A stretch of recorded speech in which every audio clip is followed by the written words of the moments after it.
This is Kingsley Grant for Happier Marriage Secrets, where we are on a mission to make marriages happier again. Today, we'll be talking about the bombshell revelation made by Jada Pinkett Smith about her and Will Smith's marriage, or as they call it, life partnering. Now, they didn't use the word partnering, but they said they're not see themselves as married, but as life partners. So I just say, hey, they are life partnering. But before we do, would you subscribe to this channel and share it with at least one other person, especially if they are married? These seemingly small acts do go a long way to help this channel grow and reach a lot more people. And I want to say thank you in advance for helping out. If you have already subscribed, a big thank you. I truly appreciate that. So Jada went on the Today Show, and in an exclusive interview with today's Hoda Kotb, Jada Smith dropped this bombshell. She revealed to Hoda that she and Will have been separated since 2016. But their separation is, as she stated, it's like a divorce. They just chose not to call it that, which means they are free to do whatever they want to do because that's what divorce does. However, they had this pretend family arrangement so that the public, you and I, would see them as if they were intact. And she said they struggle with how to make it public. How do they bring this to the public? And so it took them, I guess, 7 years to actually do so. So you would say that they have been living this pretend life, a lie, for 7 years. And is it any wonder that when Jada brought Will on the show, on her show, that she talked about, explaining to him or coming clean to him, whatever she did was to say that she had this entanglement. She called an affair. Of course, they're not married. They're separated. So it's not an affair in her mind. It's simply an entanglement that she called it with this musician, Austin. And she said, I guess in her mind, we're separated. So why not? So, I mean, it's amazing to see the thinking process. I guess this is kind of what Hollywood does. And it's sad. It's sad to even make that statement because it should not be the way it is. But I want you to hear her as what she said in this interview. So you can make up your mind on basically your thoughts as to what she had to say. So here's what she had to say on the show.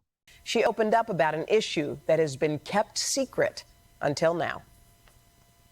There are so many surprising things in the book, but the thing that surprised me the most, that I actually had to reread it because I said, is this true? Right. Was that in 2016, you and Will decided that you were going to live completely separate lives. Yes. It was not a divorce on paper, right, but it was a divorce. So from the year 2016, which is 7 years ago now. Yeah. In public, the couple, who married in 1997, denied the gossip about their marriage. Wow. Sad, isn't it? It's really, I mean, I don't know if I'm the only one. I know I'm not the only one, but when I think about her, I don't see anything that would say she is sad about it. Did you? I just see her nonchalant, oh, yeah, just almost like a casual, yeah, I mean, yeah, kind of thing. I'm thinking, okay, well, I guess that's what the arrangement is like. One of the things that I found out that Jada, when she got married to Will in 1997, she said in her own words that marriage was not something she ever wanted, period. Not with Will, not with anybody. That's was her words. But she said what happened was they found out she was pregnant, 3 months pregnant with their first child prior to getting married. And so that was one of the reasons why they rushed and got married in December of 1997, which was basically 2 years after Will officially divorced his first wife, Cherie Zampino, in 1995. Now, Jada's own words, she said that she cried her freaking eyes out going down the aisle. And it wasn't because of happiness, basically. She was saying, because I didn't want to do this. I was doing something that I really did not want to do. Imagine, why even bother? Why pretend? Why do that? You know, one of the things when I was, I'm a licensed marriage and family therapist and also a certified relationship coach. When I've worked with couples who are in premarital stage, I don't do a whole lot of that now, but I still do some. And, I'm very selective about who I walk through in that process. But anyway, I let I tell people many times, or those who want to get married, if they're getting married because of a pregnancy, don't get married because of a pregnancy. A pregnancy, as much as you should bring that child to full birth. That's my feeling, my opinion, and where I stand on the side of abortion. That child needs to be able to come to full term. That's my opinion right there. And just a side note, but don't use that to get married. Married is such a very important thing. And I find people who get married because of pregnancy tend to either have a very rocky marriage, and sometimes, as more times than not, they end up getting divorced. Why? Because they were not built on a solid foundation. They were built out of guilt, out of like shame or embarrassment. That's not the way to get married. Well, in this case, that's what Jada did. So I'm not here to cast shade on either Jada or on Will. I'm only stating what has happened. But my whole point of saying that is not just to, be one more person who is out there, kind of being just for the sake of reporting about Will and Jada. That's their life. But I wanted to highlight some very important things, what I call valuable lessons that I want to leave you with from what you've heard and, watched yourself, but also hear me saying. And the first valuable lesson is this: your marriage is not a contract, but it's a covenant that you made before God. It is sacred and should not be treated lightly. When I've done a lot of marriages in past years, and I don't do a whole lot now. I still do selectively, as I mentioned, about premarital, also about marriage.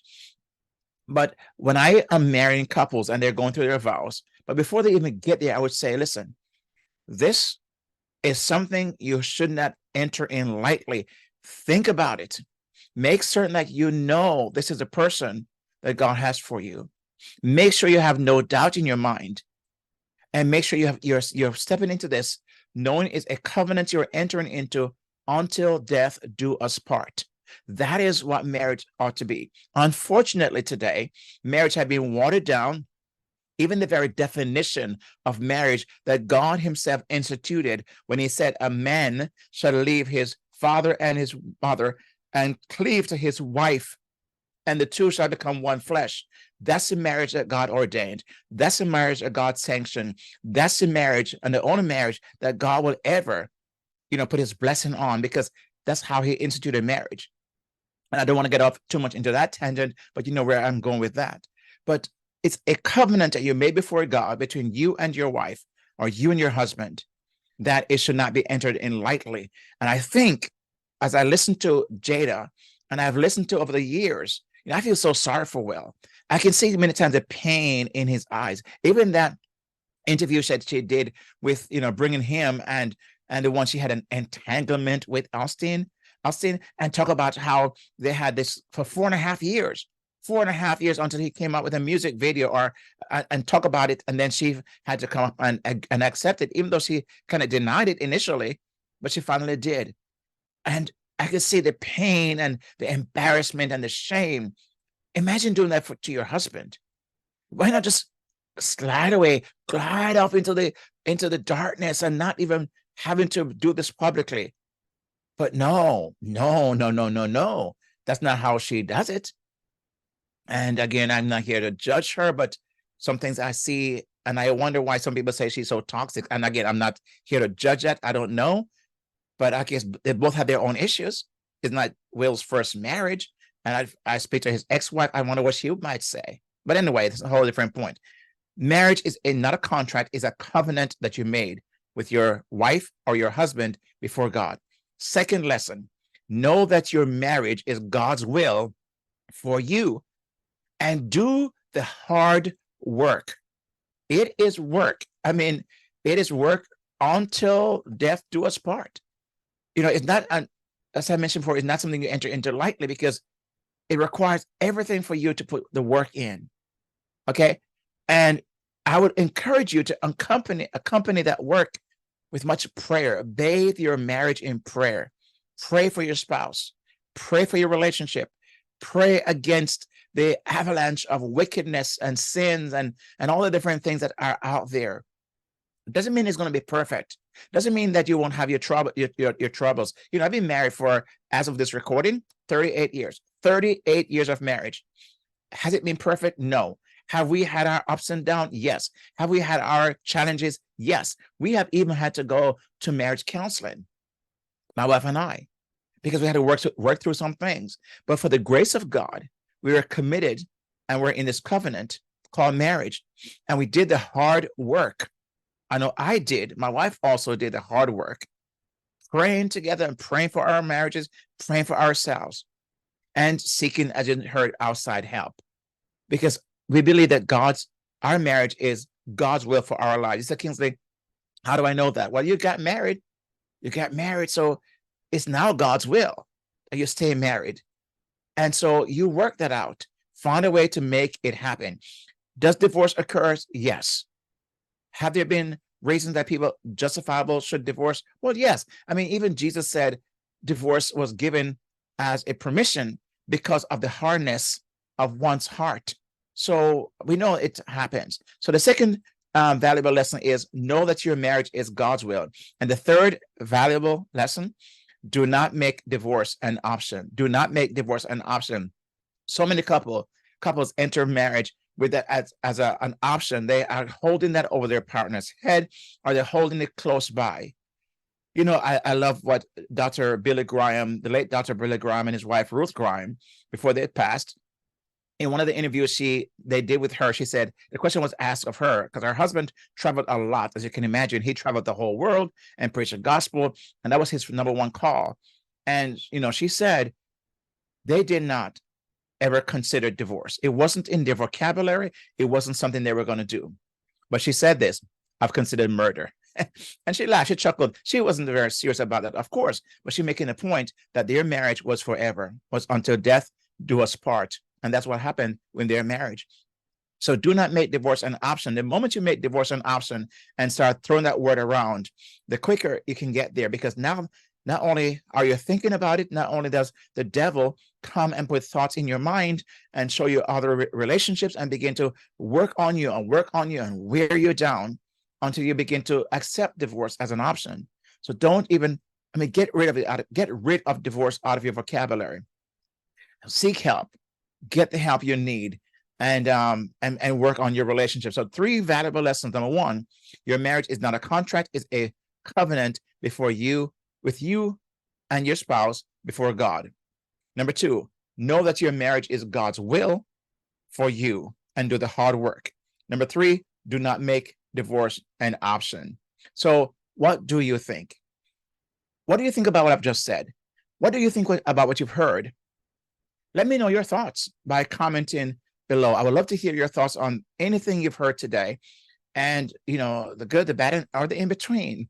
I would love to hear your thoughts. And if you would like to get a free ebook, 5 mistakes that will actually kill your marriage, you can get your copy at happiermarriagesecrets.com/mistakes. happiermarriagesecrets.com/mistakes. The link will also be found in the description that accompanies this video. And you can also find topics like this one that I've covered, a number of topics, on a podcast if you're into podcasts, and happiermarriagesecrets.com/podcast. happiermarriagesecrets.com/podcast. And as always, the link can be found in the description below. So again, thank you for watching, and please share this with at least one person, especially someone that is married or thinking about getting married. And make sure you like and subscribe to the channel. I really appreciate that. With that said, this is Kingsley Grant, praying God's blessing on your life.